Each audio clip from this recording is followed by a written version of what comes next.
blue. And we're back to trucking. Down here in Mount Crawford, Virginia. And we are loaded up. Oh, what's this guy doing? I don't know what he's doing. I'm gonna see if I can get around him. Now, well, I don't put your flashers on to do it if you're backing up.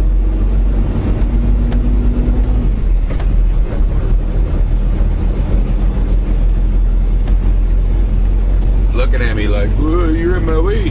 Well, got to put your flashers on if you want to back up. Oh, now he's going this way.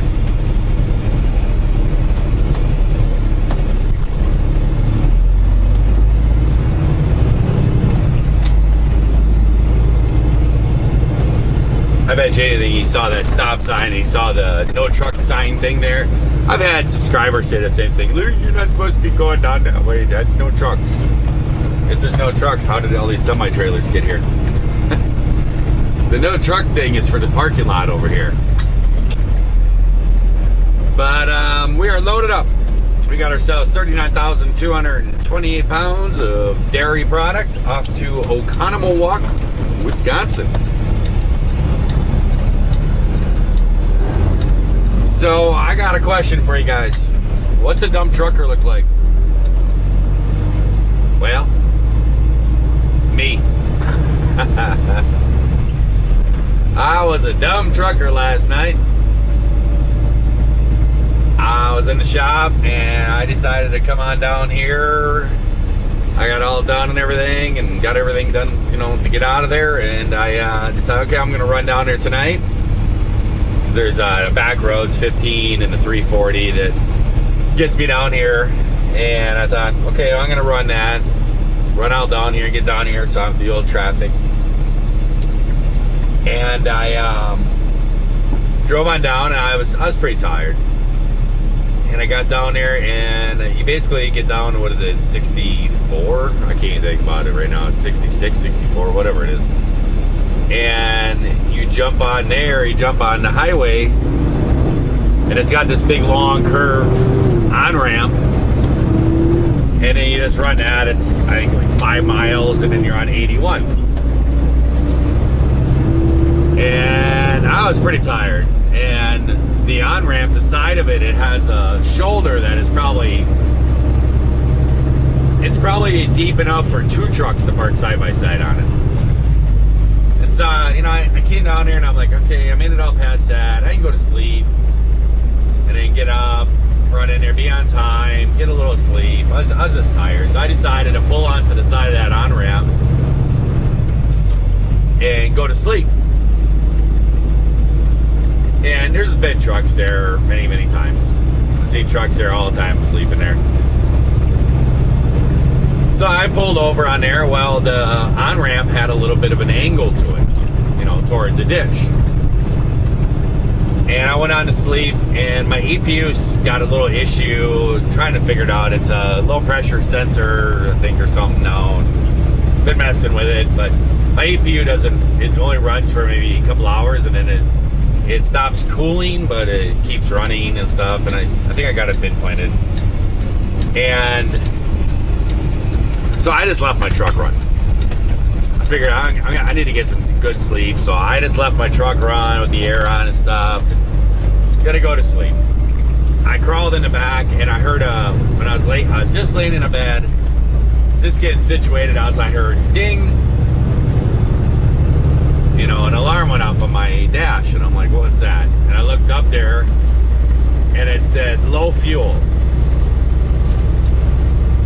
When I pulled over, I had glanced at it, and I had a quarter tank.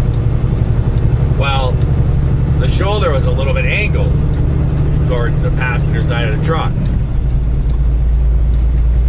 And I thought, that's whatever. The fuel is just kind of, it's gravity's pulling it over on the other side. That's where my, you know, fuel sensor is, whatever. Who cares? So I went to sleep. Slept and everything. Alarms went off. I shut the alarms off. I was laying in bed, just looking up, and I was like, oh, I guess it's time to get going here. Get on down there and get checked in. And I was just laying there. All of a sudden, the whole truck just shook and the truck shut off. I was like, what? And I jumped up, started looking around and stuff. Looked at the fuel gauge, it was all the way below E. And I'm like, what in the world? I got out, looked at my passenger tank. My passenger tank was about a half full, and my driver's side tank was empty. Well, my pickup tube that feeds fuel to the engine was on the driver's side. I ran Big Blue out of fuel. Oh, what a dummy trucker. I was tired, didn't even think about it. I knew the pickup tube was on that side. Just didn't even think about it. So what did I end up doing? I sat there looking around, trying to figure it out. And I carry a 5-gallon pail as a garbage can. I've shown it to you guys in the past. It's actually got a toilet seat on it, just, you know, if you have an emergency or something. But I had that as a garbage can, so I pulled my garbage bag out and I hunted around, and I had an air hose for filling tires. At first I had my red line, it's all coiled, and I thought, okay, I'm going to try that because I don't want to wreck my air hose. I tried it, you couldn't siphon it. So I used my air line, I cut that and did a whole siphoning job, and sat there filling jugs, filling my 5-gallon can, my bucket. Come on, dudes. I don't know what it is with cars out here on 81. They all pile up there and they will not let you out. And they don't drive fast. I just don't get it on this highway. But, you know, it was gravity was pulling into the passenger. And so I would fill one up and take forever with that 1/4-inch hose. And I'm sitting out there and I had to hold it there in a certain position to keep it flowing. And it was raining like crazy. I'll show you guys a picture of my whole setup. I didn't have my camera because it was raining out. My video camera is not waterproof. But here's a picture I just snapped to my phone. You can see it. So yeah, I'm sitting out there in the pouring rain. I'm kind of hovering over the bucket trying to keep the least amount of water from getting in the bucket as I'm siphoning fuel out. And then I'll run across and dump that in my driver's side. And it was basically miserable. It was raining like crazy. Water's going down. I'm cracking my pants, cracking my butt. I was just miserable. I was just, oh. I did 3 bucketfuls. And I was leaning over the bucket, staring at the fuel, pouring into the bucket out of my little 1/4-inch airline. And then I just started laughing. I was all upset and everything. And then I just started laughing. I'm just soaking wet. Water's running down my pants. And I'm sitting here laughing into a bucket of diesel. It was my own bad, stupid mistake.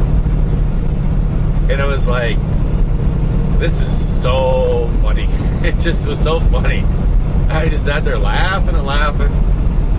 And I was like, yeah, it's over with. I was just laughing how stupid I was. So I ended up putting 4 buckets in there. I thought I'd do a little bit extra, make sure. And I got over, and it can work so you don't have to pump anything. You just turn the key on and it automatically primes, and you just leave the key on for a while on the, you know, on the ignition part, and the fuel pump will automatically draw the fuel up. And I did that, and it drew it up into my pre-filter. I saw it into it. I did it again to make sure it was good and primed, and it got up in the truck and fired it up, and she started, and I put her in gear and took off as fast as I could, and I got up into the highway and got it into the level surface and took off. And I don't know, it was maybe 10 miles or so. There was a pilot. I pulled in there and looked down my gauge, and I had a 1/4 tank of fuel. It just was that angle. It's just a bad parking choice. But it is what it is. So yeah, I was a dummy trucker this morning. But now we're going to be running off to Oconomowoc, Wisconsin. I believe it's like 800 miles. I don't have my GPS up. But it's around 800 miles. And we're going to knock a big chunk of this out. And get on up towards Wisconsin. I deliver at 10 p.m. tomorrow night. So I got plenty of time. Well, hey guys, welcome to Wisconsin. We are on our way to Oconomowoc.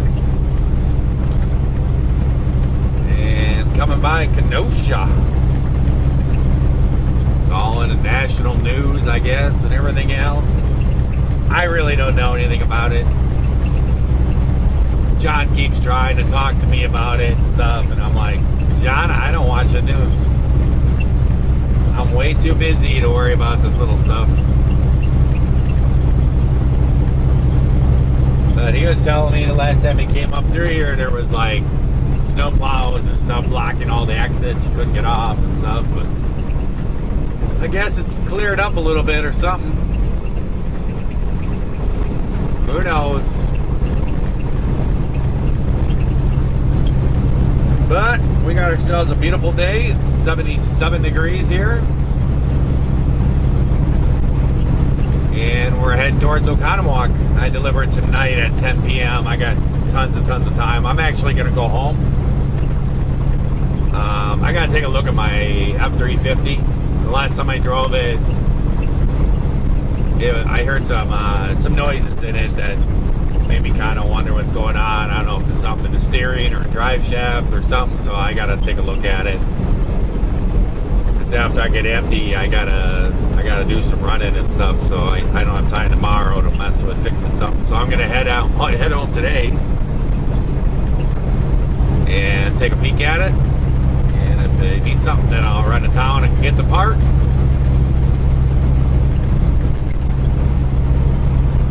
And make it happen.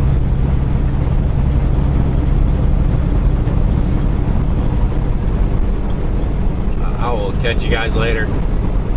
The tires are terrible on this truck. Yeah, that's how I get a lot of shaking. Not on a truck, on a trailer. I have to get new tires put on it. But I have to go real slow, otherwise the vibration, the noise, all the squeaking is just crazy. So I'm gonna let you guys go so I can kick the cruise up and get Big Blue moving.